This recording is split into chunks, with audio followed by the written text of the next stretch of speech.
With an increase of stress, tend to come stress eating. Eating as a way to try and sedate ourselves or eliminate some of these feelings that we are having by simply giving us these dopamine hits, right?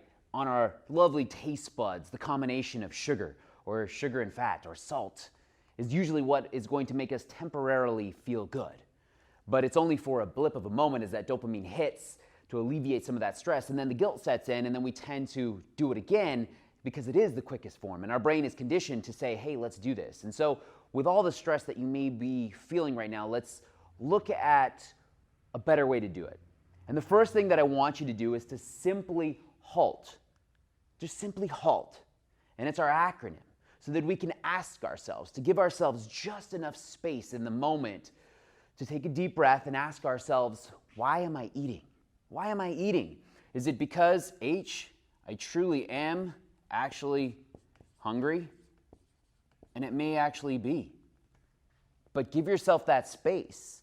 Because another thing you want to be asking yourself, is it because I'm angry?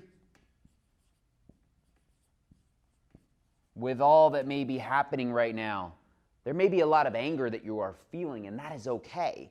It is okay to have a feeling. It is yours. It is your right to have it.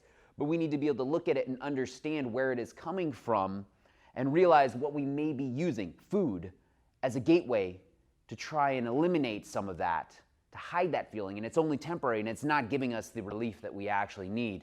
Maybe it's the fact that with all of the need for social disconnection that you are feeling lonely. Or perhaps it is the fact that with the loss of sleep, with everything, you're just really, really tired.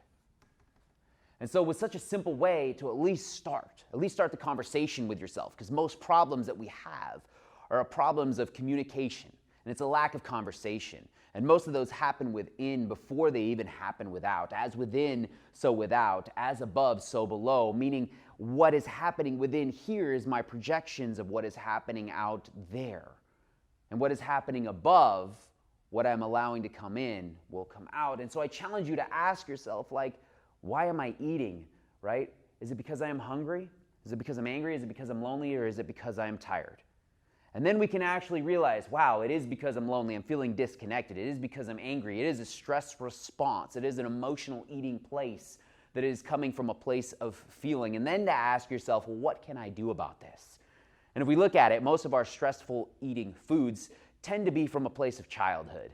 If you were given chocolate when you were feeling sad, or even chocolate when you were needing to be picked up, or as a reward, it's going to be that thing. Or if it was something salty and crunchy, but it is usually something that is reminding us of a simpler time, either a time that we didn't feel this way, and so we're trying to take ourselves back there unconsciously, or it is something that we were given as a way to change our mood then, and it is something we are trying to deal with to change our mood now.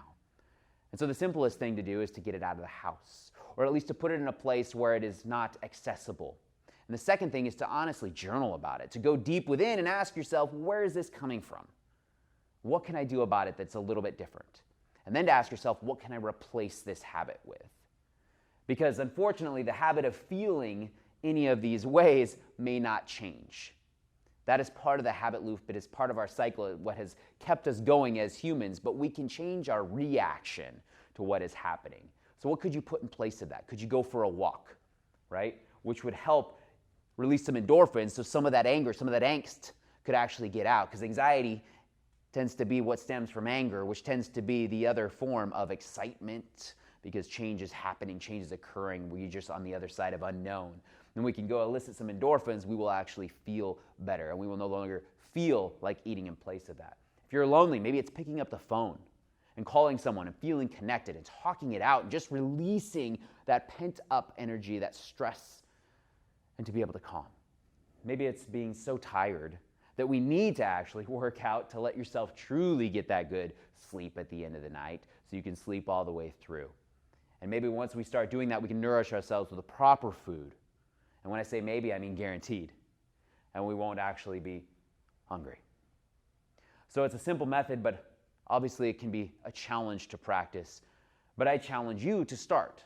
I challenge you to start by simply asking yourself, Why am I hungry? To just halt and give yourself that space to start to understand what is actually happening. Just that moment, that brief pause is going to start that conversation that we need to have within about what is really happening. And if you're ready to have that conversation on a deeper level, if you're ready to make that change, if you're ready to boost your immune system with proper workouts in a safe, clean, healthy environment that is dedicated to supporting you, then reach on out. Coach Joseph, Block Fitness, here to help.